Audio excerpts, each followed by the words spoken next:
நம்ம missile man, இந்தியாவினுடைய மிகப்பெரிய உயர்ந்த அவார்டை வாங்கினவர். அவருடைய 5 வருஷம் பதவி முடித்து வெளியே போகிறார் ஜனாதிபதி மாளிகையிலிருந்து. வெளியே வந்து அவருடைய சூட்கேஸு காரில் வச்சுட்டாங்க. அவர் வெளியே வந்தோடனே எந்த சூட்கேஸை எடுத்துகிட்டு போனாரோ அந்த சூட்கேஸை கொண்டு வந்து முன்னாடி வைக்க சொல்கிறார். பிஏவை கூப்பிட்டு வைங்கன்னு.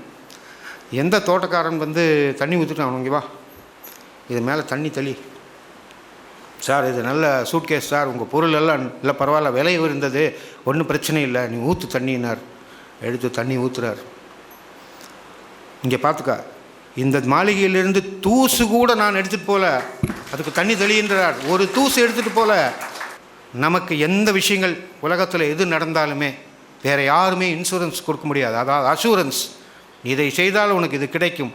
ஆனால் பகவத்கீதையில் பகவான் மட்டும்தான் சொல்லுகிறான், நீ என்னை நம்பி என்னுடைய காரியங்கள் செய், கிருஷ்ணார்ப்பணமாக செய், எந்த பணி செஞ்சாலும் சரி, செய்யும் தொழிலே தெய்வங்கிற தெய்வத்துக்கு சமர்ப்பணம் பண்ணி செய், உன்னுடைய நலனை நான் பார்த்துக்கிறேன்.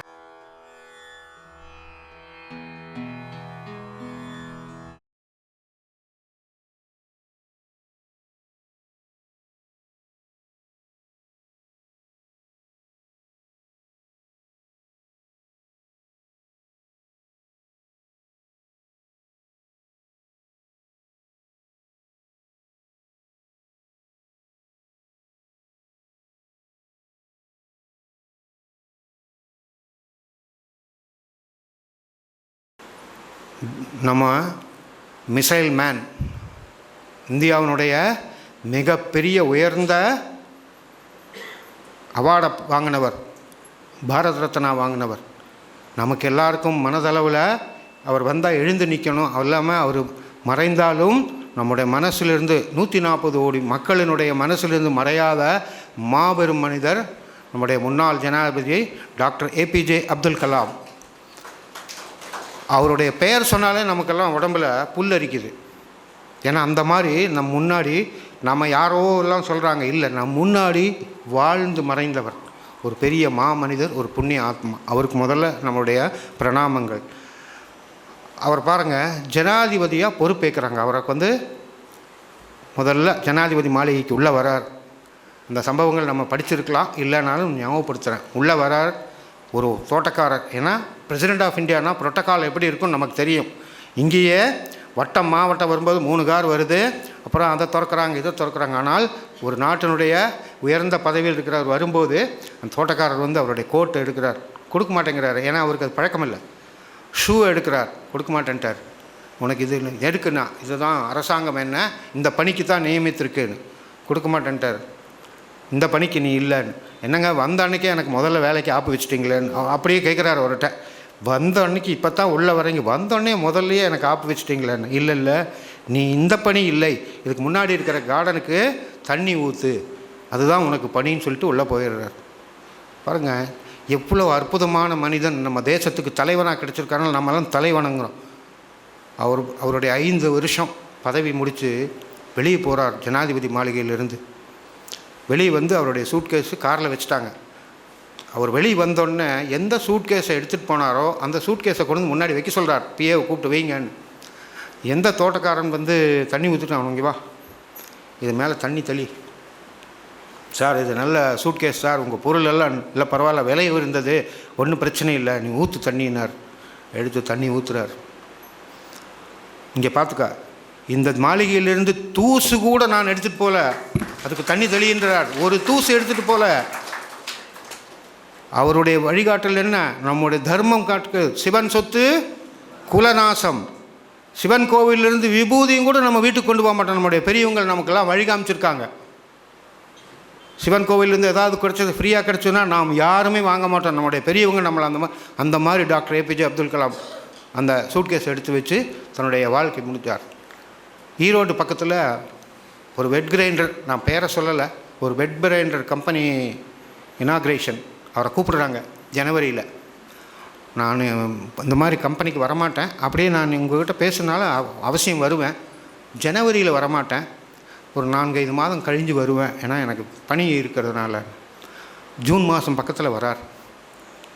வந்தோடனே ஒரு பெரிய இதெல்லாம் பிரசிடெண்ட் எப்படி வராரு தெரியும் இல்லைங்க, செக்கிங் இருக்கும், ப்ரோட்டோக்கால் இருக்கும், எல்லாம் முடிச்சுட்டு உள்ளே வராரு. உள்ளே வந்தோடனே என்ன இனாக்ரேஷனாக முடிச்சுட்டு அவருக்கு ஒரு வெட் கிரைண்டர் ப்ரைஸ் கொடுக்குறாங்க. வாங்கிட்டு இது உங்களுக்கு நாங்கள் எங்களுடைய அன்பளிப்புன்னு நிறுத்துங்கன்னார். இந்த கேட்டில் இருக்காரே அவருக்கு கொடுத்தீங்களான்னு கேட்டார். இல்லை சார் கொடுத்தீங்களா இல்லையா? இல்லை சார் கொடுக்கல, இப்போ கொடுத்துட்றேன். இப்போ கொடுக்குறது இல்லை, முதல்ல நாங்கள் அவருக்கு கொடுங்க அப்படின்னார். சரிங்க சார் அவருக்கு நாங்கள் கொடுத்துட்றோம், இது உங்களுக்குன்னு. செக்யூரிட்டி என்ன தன்னுடைய பிஏவை கூப்பிட்டு இது என்ன விலைன்னு கேளுங்க. 8500 செக் எழுதி கொடுத்துருங்கன்னார். செக் எழுதி கொடுத்துட்டாங்க.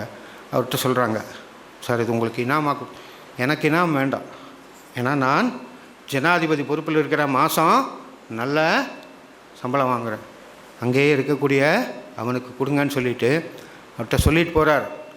நீங்கள் எப்போ செக்கு ப்ரெசென்ட் பண்ணுங்கள், அதுக்கப்புறம் நான் இதை எடுத்துக்கிறேன். இல்லை நீங்கள் எடுத்துகிட்டு போங்க, ப்ரெசென்ட் பண்ணுறேன்னு சொல்லி அனுப்பிச்சி விட்டாங்க. அவரும் போயிட்டார், கலாம் சாரும் போயிட்டார். 2 மாதம் வரைக்கும் அவங்க செக் ப்ரெசென்ட் பண்ணவே இல்லை. செக்குக்கு 3 மாதம் தான் வேல்யூ. பிரசிடெண்ட் ஆஃபீஸ்லேருந்து ஃபோன் வருது, ஏன் நீங்கள் இன்னும் செக் ப்ரெசென்ட் பண்ணல அப்படின்னு. உங்கள் ஞாபகார்த்தமாக வச்சுக்கலாம், அது நாங்கள் கொடுத்து அப்படின்னா அடுத்த நாள் உங்களுக்கு நீ 2 நாள் டைமு, இல்லைனா உங்களுக்கு பார்சல் திருப்பி வந்துடும், அதை பிரிக்கக்கூடாதுன்னு பிரசிடெண்ட் சொல்லியிருக்காருன்னு சொல்லி வச்சுட்டாங்க. இந்த ஆள் ஆடி போய் பயந்து செக்கை ப்ரெசென்ட் பண்ணார். 3ஆவது நாள் செக் ப்ரெசென்ட் பண்ணோன்னே செக்கு கிரெடிட் ஆகிடுச்சு. ராஷ்டிரபதிக்கு தகவல் போகுது. அதுக்கப்புறம் தான் அந்த பார்சலை பிரித்திருக்கார்.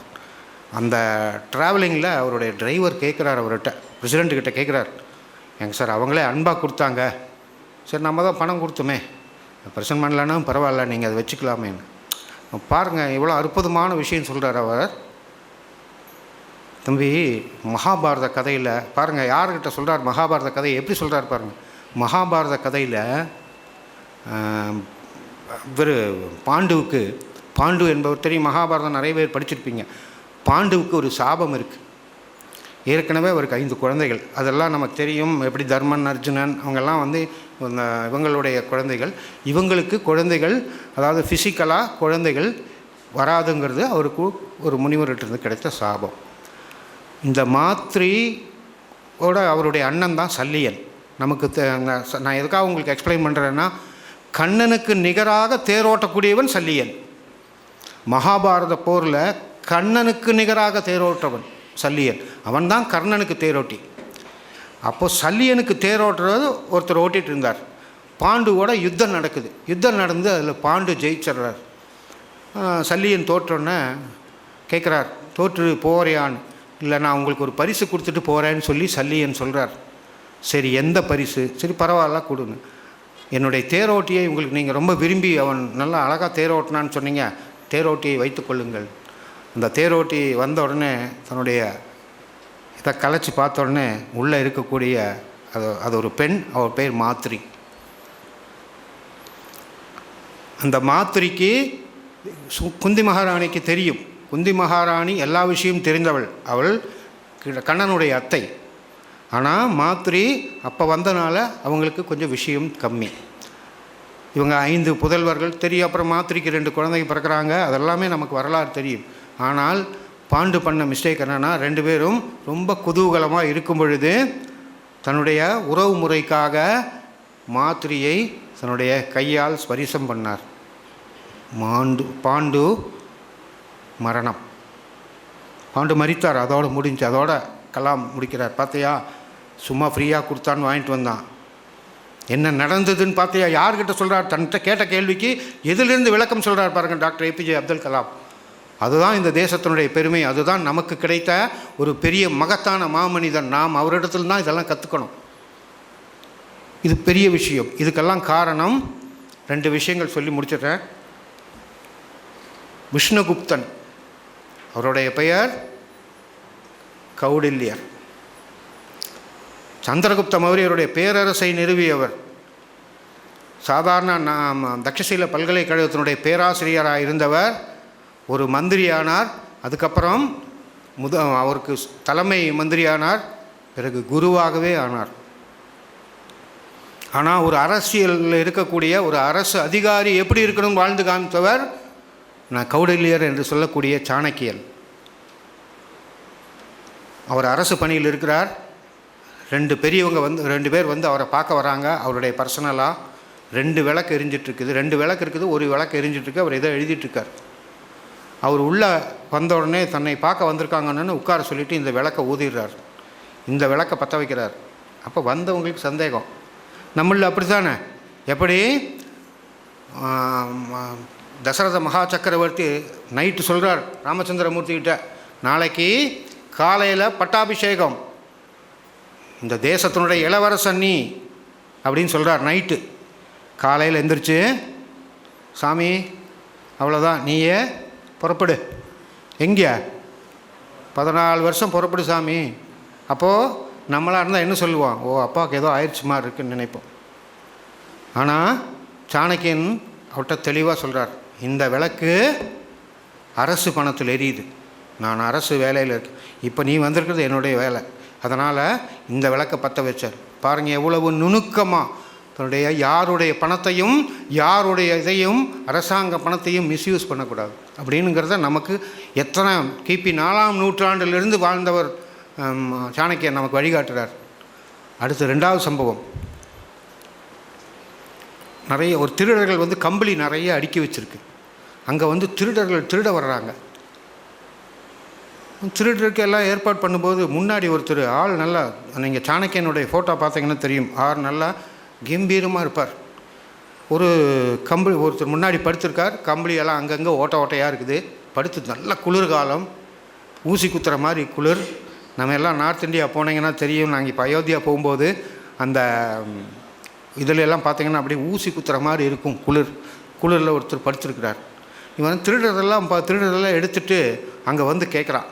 அவரை எழுப்பிட்டான், போகிறதுக்கு வழி இல்லை, அவன் நடையில் படுத்திருக்காரு. அப்போ எழுப்பி யாருன்னு கேட்டால் நாங்கள் திருட வந்தோம் அப்படின்னு சொல்லியிருக்கார். அப்போ நீங்கள் யாருன்னா, நான் தான் இந்த இதுக்கு குலகுரு, நான் சந்திரகுப்த மௌரியருடைய குரு, நான் இங்கே தான் இதை தான் நான் தான் பார்த்துக்கிறேன். சரி, கரெக்டு, அத்தனை நல்ல கம்பளி இருக்குல்ல, அத்தனை கம்பளி அடுக்கி வச்சுருக்கு, அதில் ஏதாவது ஒன்று எடுத்து போத்திட்டு படுத்துருக்கலாமில்ல, இந்த குளிரில் இந்த ஓட்ட கம்பளி வச்சு நடுங்காட்டி என்னன்னு. அப்போ அவர் சொல்கிறார், விளக்கம் பாருங்கள், இது என்னுடைய சொந்த பணத்தில் வாங்கியது, அது அரசாங்க பணம், எனக்கு அருகதை இல்லாதது. எப்படி நமக்கு வாழ்ந்து காமிச்சிருக்கார் பாருங்கள், தன்னுடைய தொழிலும் தர்மமும் எப்படி. அப்போ இதுக்கெல்லாம் காரணம் எங்கேருந்து வருது? அந்த அம்மா ஒரு பெண் IPS அதிகாரியாக இருந்தாலுமே வெளியே போன்னு சொன்னது எங்கேருந்து வந்தது? திருவிளையாடலில் நம்ம பார்த்துருப்போம், மூக்கன் திறப்பினும் குற்றம் குற்றமே, நீ நான் வணங்கும் ஈசனாக இருந்தாலும் சரி, அதிலெல்லாம் காம்ப்ரமைஸ் இல்லை. அந்த அம்மாவுடைய செயல் அந்த மாதிரி. இங்கே சாணக்கியனுடைய செயல் எப்படி பாருங்கள், தான் தொழில் எப்படி தர்மமாக செய்யணும், தனக்கு என்ன பணி. உலகத்தில் பெரிய அட்மினிஸ்ட்ரேட்டர் யாருன்னா பகவான் கிருஷ்ணன். அவனுக்கு மேலே உலகத்தில் எந்த அட்மினிஸ்ட்ரேட்டரும் இல்லை. நான் படித்த வரையில், எனக்கு தெரிந்த வரையில் உலகத்தை சரியாக நிர்ணயித்தவன் பகவான் கிருஷ்ணர். அவர் பாருங்கள், தன்னுடைய சகா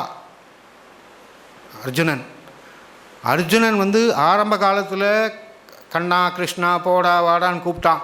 நடுவில் போய் யுத்தம் தொடங்கின உடனே சேனையோர் உபயோர் மத்திய ரதம் ஸ்தாபயகான்னு சொல்கிறான், உள்ள நிறுத்து, நான் பார்க்குறேன் சுற்றிலும், நான் இவங்களெல்லாம் கொன்றுவேன், ஆச்சா ஓச்சான்னு நின்றுட்டு அங்கே நம்முடைய நாட்டில் சொல்லுவோமே சாதாரணமாக கீழா விடுறது இல்லையா, நான் அவனை போட்டுருவேன், இதெல்லாம் சொல்லும்போது கண்ணன் சிரிச்சிட்டு கொண்டே நிறுத்துகிறான்.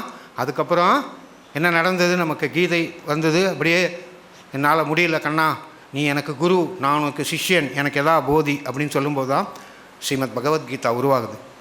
பாருங்கள், உலக நாயகன் தேர் தட்டில் குதிரை ஓட்டுற வேலை செய்கிறவன், ஆனால் அர்ஜுனன் சாதாரண வில்லாளி, வில் பண்ணுறான்.